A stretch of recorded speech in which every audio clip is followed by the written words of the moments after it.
धाराशिवमध्ये शाळकरी मुलांचा खुलेआम नशा करतानाचा एक व्हिडिओ व्हायरल झालेला आहे। या व्हिडिओमध्ये भर बाजारात दोन शाळकरी मुलं नशा करताना दिसतायत।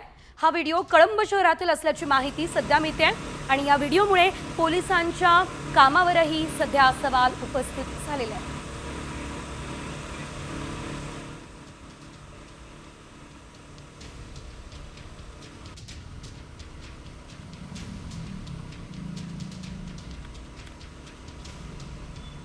धाराशिवमध्ये शाळकरी मुलांचा खुलेआम नशा करतानाचा एक व्हिडिओ व्हायरल झालेला आहे। या व्हिडिओमध्ये भर बाजारात दोन शाळकरी मुलं नशा करताना दिसतायत।